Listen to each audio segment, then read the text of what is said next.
So recently I was going through my old videos and cleaning up and deleting stuff that I didn't need anymore. And so I would always do recordings for like voiced videos. And then I always wanted to do it in one recording. So I would like stop.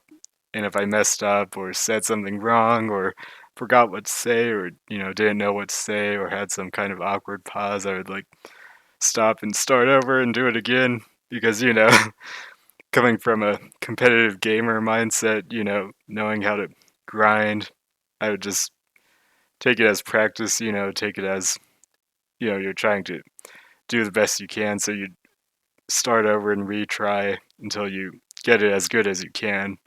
So I would have a lot of recordings of just me saying something and then like getting stuck somewhere, and then I would end that recording. And they're all, I just use OBS, so they're all only titled by the date, so I wouldn't know what they are until I click on them. So to make sure they're things that I don't need or weren't important to me, I'd like click on them and listen to a few seconds of my voice and then stop because I, don't really like listening to my voice that much. But then I'd like get a sense of what it was that I was talking about and be like, okay, I was talking about that in that video, and then delete it or whatever, and go to the next one.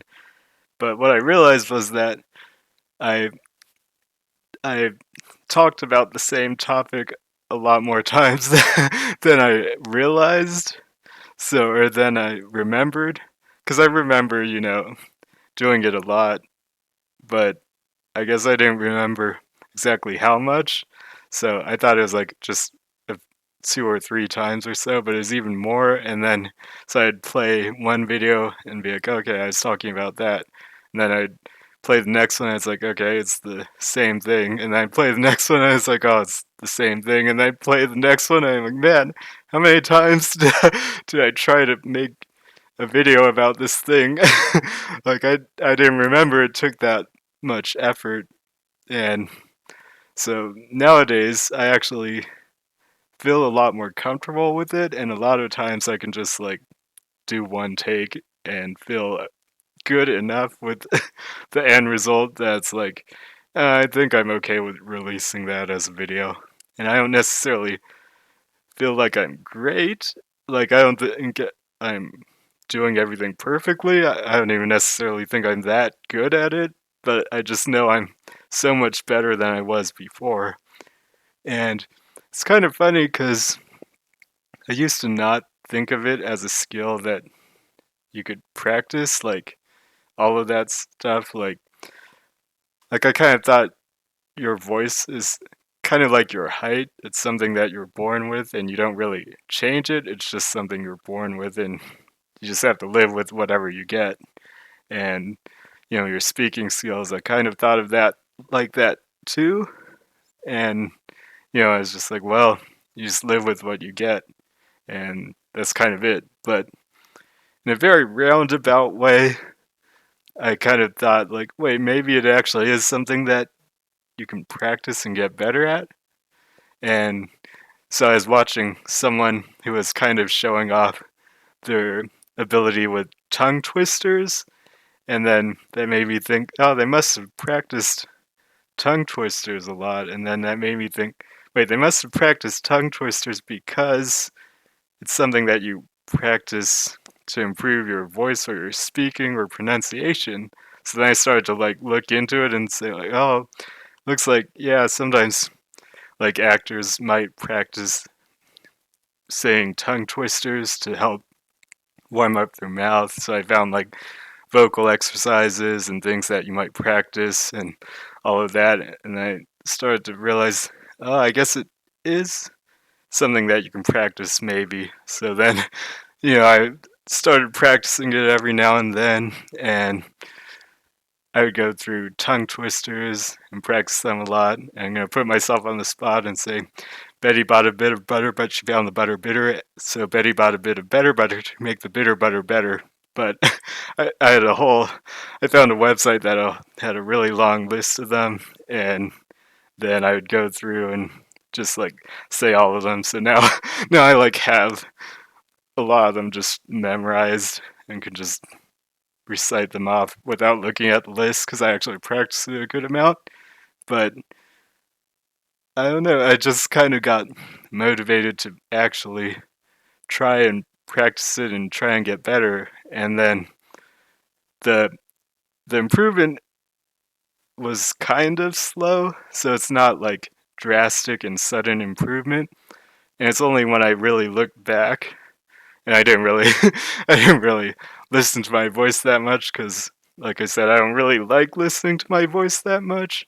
But I didn't really watch the videos, but just seeing how many attempts it took before I made a video that I was comfortable with made me realize just how much better I've gotten at expressing my thoughts. So when I was growing up, and even now to some extent, like offline, I'm not a very talkative person, and I'd say that's kind of an understatement. I like don't. So it's like a, a combination of different factors where part of it is that I just don't have that much that I want to say. So like I don't say that many things because there aren't that many things that I feel like I want to say. And then there's also like I don't feel comfortable saying things a lot of times. Like it's kind of uncomfortable for me to say things out loud, I guess.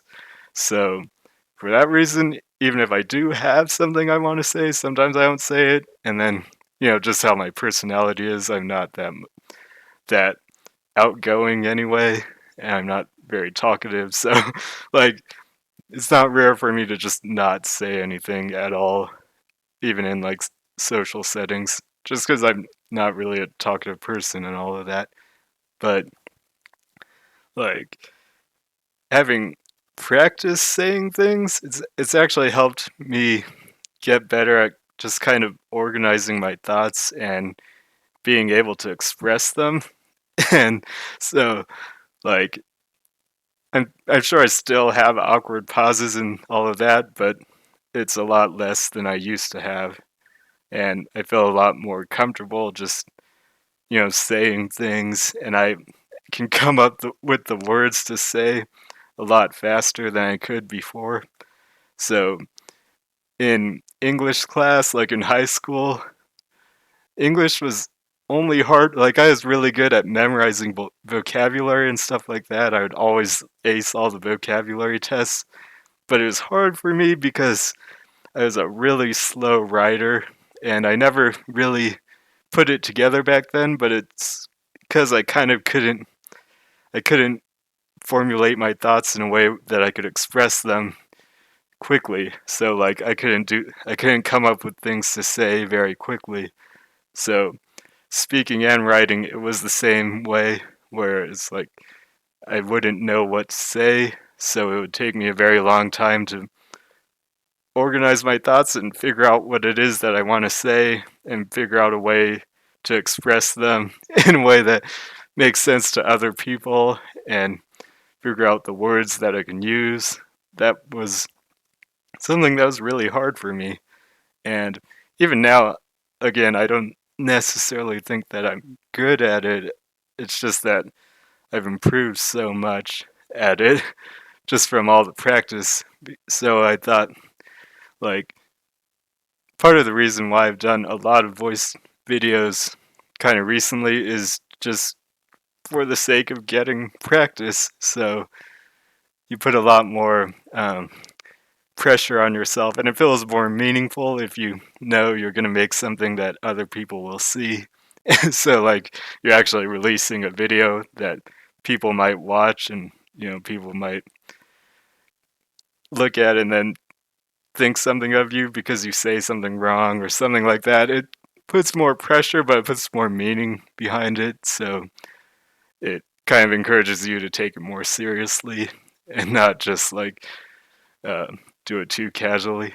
But I've been okay with putting myself out there and taking the attempt just because I really did want to practice it and see if I could get better at it. And I'm happy to say that I can. So I think one of the big takeaways for other people would be to understand that there are a lot of things like this where if you just commit to practicing them and doing them over and over, you can actually get better at them.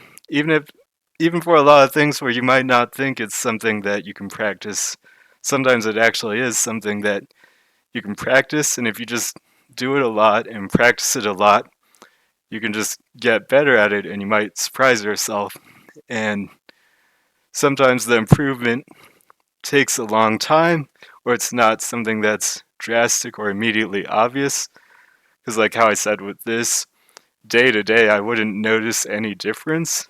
But over the long stretch, if I go back like a year or two and compare with how I was then, it's like the difference is so drastic that it's like I can't believe how far I've come, I guess. I can't believe much it how much it was possible to improve. Like I didn't think of it as something that you could even improve at initially, but I hope that other people can see things like that and realize, yeah, there's things that sometimes if you just are willing to practice them and put effort into them, you can actually get better at them. So the reason why I would say not to like have the mindset of like, oh well, it's just something you're born with or it's something that you just have to live with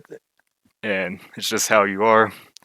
The reason why I'd say not to have that mindset is because it encourages you to not try. So if you believe there's no point in trying, then you're never going to try because you believe there's no point in it. But if you think there's a chance that you might get better, then you'll be more willing to at least try it out and put some effort into it, and then you might be pleasantly surprised with the result. So that's about all I have to say on this topic, but it's actually something that I'm probably going to be practicing a lot more. So it's kind of inspiring to be able to see progress, especially.